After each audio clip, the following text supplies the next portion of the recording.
The night physics broke. Xenia's impossible twin tornadoes. 1974, 4:40 p.m. Central Xenia, Ohio. A sophomore girl stands frozen on Cox Field, track shoes laced, stopwatch dangling from her coach's neck. She had been sunny and bright 10 minutes ago. Now the sky above her has gone the color of a healing bruise. Green, then black, then something with no name at all. She turns, she sees it. Not one funnel, two, twisting into each other like fighting snakes, fusing into a single black mess a half-mile wide. And it is not moving toward the town. It is moving into the town. 5 miles away, inside Xenia High School, 60 students rehearse for a play. Laughter. A missed line. Someone rereads their cue. They have 90 seconds left in the world they know.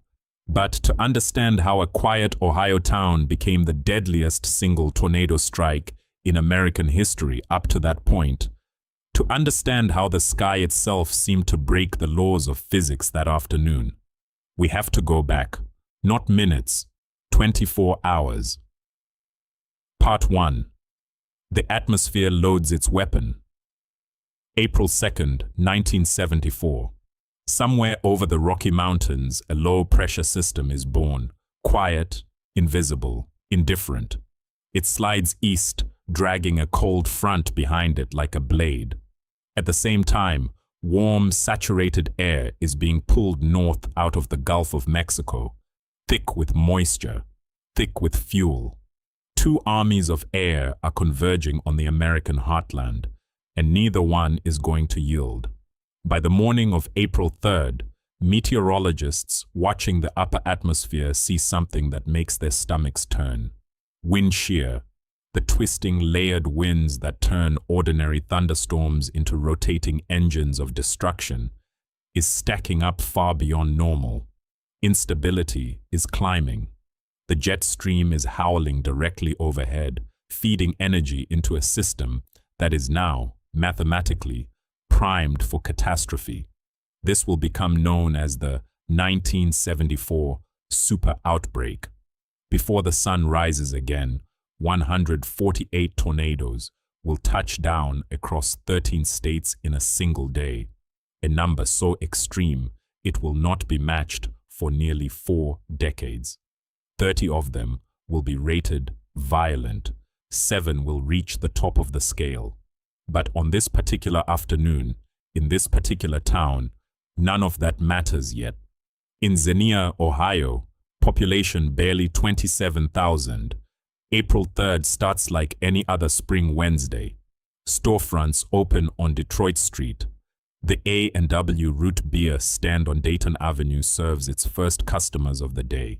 Students file into Xenia High School for afternoon classes, some counting down the hours until track practice, some rehearsing lines for the spring play. No sirens, no warnings, no reason to look up. They have no idea that 90 miles southwest, a storm cell is already organizing itself into something with intent. Part 2. The countdown. Nobody heard 4:10 p.m. The National Weather Service office in Dayton issues a tornado warning for the region, a full 30 minutes before the funnel will reach downtown Xenia. On paper, this is a gift. Half an hour is an eternity in tornado terms. It should be enough. But this is 1974. There is no smartphone in every pocket, no cell alert vibrating on a nightstand. Warnings travel by radio, by television, by word of mouth. And word of mouth is slow when half the town is still at work, at school, at the drive-in, unaware that a countdown has already begun. 4:30 p.m., near the small town of Bellbrook, southwest of Xenia, a funnel touches the earth. It is at first unremarkable, a moderate tornado, the kind that spins up and dies out 100 times a year across the plains. This one does not die out. As it races northeast at nearly 50 miles an hour, something happens that meteorologists studying the storm will spend months trying to fully explain. The tornado does not simply grow, it splits and rejoins. Witnesses on the ground will later describe it exactly as the sophomore girl on Cox Field saw it. A perfect funnel, whipping and rotating, that appeared to divide into two distinct vortices, circling each other before merging back into one monstrous, multi-vortex machine. A tornado inside a tornado, each smaller vortex spinning independently within the larger circulation, tearing the ground apart with surgical, overlapping violence. It is now 3/4 of a mile wide. It is now aimed directly at the heart of Xenia, 4:33 p.m. The tornado crosses into the outskirts of town. On local television, meteorologist Gil Whitney watches the radar return, paint a hook echo, so pronounced it looks hand-drawn, the unmistakable signature of a violent, tornadic supercell. He goes on air. He does not soften his words. Across Xenia, sirens begin to wail, but sound does not travel evenly through a town. It gets swallowed by buildings, distorted by hills, drowned out by closed windows and running air conditioners and the ordinary noise of a Wednesday afternoon. For thousands of residents, the first warning they will receive is the sky itself. Part 3, 4 minutes 4:40 p.m. The tornado enters central Xenia. Witnesses who survive will use the same word again and again to describe what came next. Deafening. Not loud, deafening. A sound so total it erased every other sense. One survivor, a teenager walking toward a payphone to warn her mother, will spend the next 50 years telling people it sounded like nothing else on earth, and that lightning appeared to crawl up out of the funnel itself, ground to sky, as if the storm were feeding on the town beneath it. At Xenia High School, the 60 students rehearsing for their play are led into the main hallway, the safest interior space they have. Seconds later, the tornado rips through the building. A school bus parked outside is lifted whole and dropped directly onto the stage where those students had been standing minutes before. The auditorium is destroyed. Every single student in that hallway survives. 90 seconds. That is the margin between a tragedy and a miracle. Downtown, the tornado does not slow down. It does not choose its targets with mercy. At the A&W Root Beer stand on Dayton Avenue, the building is flattened in seconds. 5 people inside do not make it out. On Trumbull Street, a family named Graham gathers in the corner of their basement. A father, a mother, 4 children, doing everything shelter guidance of the era recommended. The tornado's force is so extreme, it shears the entire second story off the house next door and drops it, whole, onto the Graham's home. 3 of their 4 children, ages 4, 6, and 8, do not survive. The tornado does not care that it is passing over a moving freight train downtown. It lifts loaded railroad cars off their tracks and hurls them aside like empty cans.